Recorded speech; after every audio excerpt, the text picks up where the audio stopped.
Assalamualaikum warahmatullahi wabarakatuh. Kembali lagi dengan saya Siti Nuramina, mahasiswi akuntansi Universitas Muhammadiyah Tangerang. Pada kesempatan kali ini saya akan menjelaskan tentang stakeholder teori.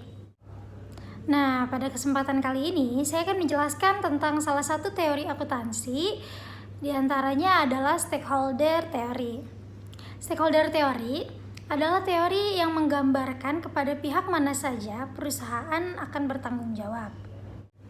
Teori stakeholder ini merupakan semua pihak baik internal maupun eksternal yang mempunyai hubungan yang bersifat mempengaruhi ataupun dipengaruhi, juga bersifat langsung maupun tidak langsung oleh perusahaan.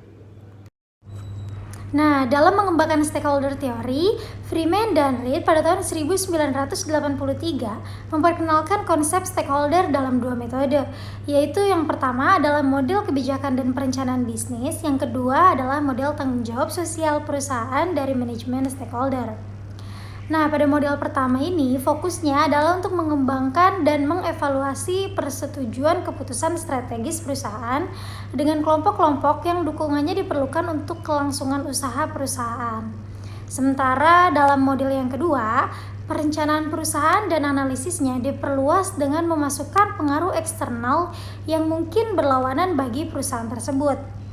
Jadi kelompok-kelompok yang berlawanan ini termasuk dalam regulator atau government dengan kepentingan khusus yang memiliki kepedulian terhadap permasalahan sosial.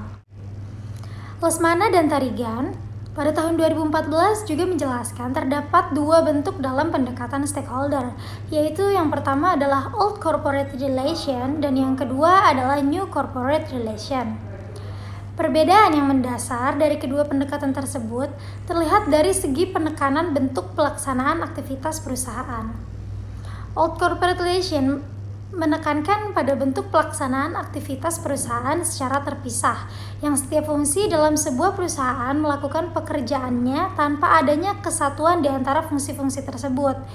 Hubungan dengan pihak luar di perusahaan hanya bersifat jangka pendek dan hanya sebatas hubungan transaksional saja tanpa adanya kerjasama untuk menciptakan kebermanfaatan bersama.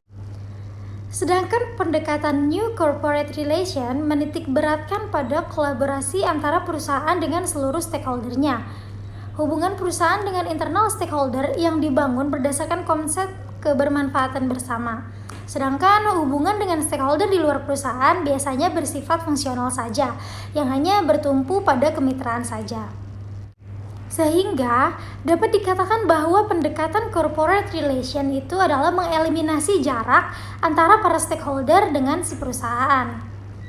Dapat disimpulkan juga bahwa teori stakeholder ini merupakan suatu teori yang mengatakan bahwa keberlangsungan suatu perusahaan itu tidak terlepas dari adanya peran-peran stakeholder, baik dari pihak internal maupun pihak eksternal, dengan berbagai latar belakang kepentingan yang berbeda dari setiap stakeholder yang ada.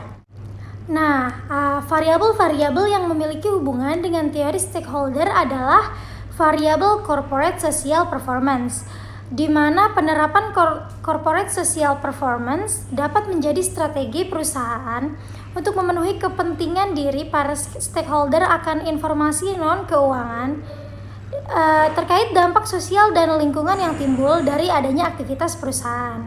Penerapan knowledge management atau manajemen pengetahuan merupakan salah satu cara perusahaan untuk menghadapi persaingan dan tuntutan yang semakin tinggi.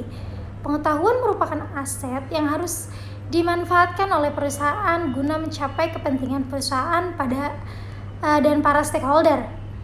Pihak stakeholder internal turut berperan aktif dalam mengelola manajemen perusahaan agar dengan keikutsertaannya dalam mengelola manajemen pengetahuan dan meningkatkan mutu pengetahuan di dalam organisasi itu sendiri, sehingga dapat meningkatkan kinerja manajemen.